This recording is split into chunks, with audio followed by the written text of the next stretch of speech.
You have definitely seen these whiteboard animation videos on your feed before. They are simple, satisfying to watch, and they keep viewers engaged until the very end. That's exactly why educational channels, history channels, and fact-based creators are getting millions of views with this style of content. And the best part is that creating videos like these is way easier than most people think. Today, I'm going to show you a completely free method to create these kind of videos using AI. But before we start, take a look at this video I created in just 5 minutes. What if I told you that some countries once existed on maps around the world, but completely disappeared?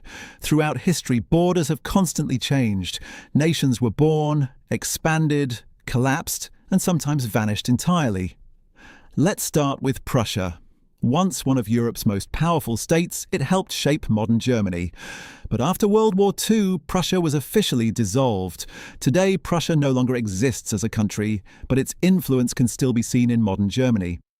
So make sure you have subscribed because we are starting immediately. First, open the master prompt from the description below. Inside it, you'll find prompt 1. Copy it and paste it into ChatGPT. As soon as you hit enter, ChatGPT will generate 20 unique whiteboard animation video ideas for you. If you don't like any of them, you can ask for more ideas or simply describe your own topic. Once you've chosen an idea, copy prompt 2 and paste it into ChatGPT. Now take your selected idea and place it inside the topic section of the prompt. Hit enter, and ChatGPT will generate complete whiteboard animation scene prompts, along with a matching voiceover script structure. Now, here's something important. Sometimes AI-generated whiteboard videos don't draw the hand correctly, and the result can look obviously AI-generated or glitchy. To fix that, simply use the hand correction prompt included in the document. Paste it into ChatGPT along with your generated scene prompt, and it will rewrite and optimize the instructions to produce much cleaner whiteboard animations. Once your prompts are ready, copy video prompt 1 and head over to Google Flow. Select video, choose ingredients, and then select your preferred video model, duration, and output settings. Paste the prompt and hit enter. Within seconds, your first whiteboard animation scene will be generated. Now repeat the exact same process for the remaining scenes until your full video is ready. For this example, I created 4 different scenes. Once all your visuals are finished, it's time to generate the voiceover. Go back to ChatGPT and write this prompt, and it will instantly provide you full voiceover script quickly at one place. Copy the script and paste it into your favorite text-to-speech tool, such as 11 Labs. Then generate your voiceover. Now open your preferred video editor and import all of your generated clips along with the voiceover. Place the voiceover onto the timeline first. Then arrange your video scenes in the correct sequence. Adjust the speed of individual clips and trim any unnecessary sections so that every visual matches the narration perfectly. If your generated clips contain a watermark, simply scale the footage slightly or place your own channel watermark on it. Once everything looks good, click export, and that's it. Your AI-generated whiteboard animation video is completely ready to upload. The entire process takes just a few minutes and requires no animation skills. The master prompt is waiting for you in the description below. If this tutorial helped you, drop a like, subscribe for more videos like this, and I'll see you in the next one.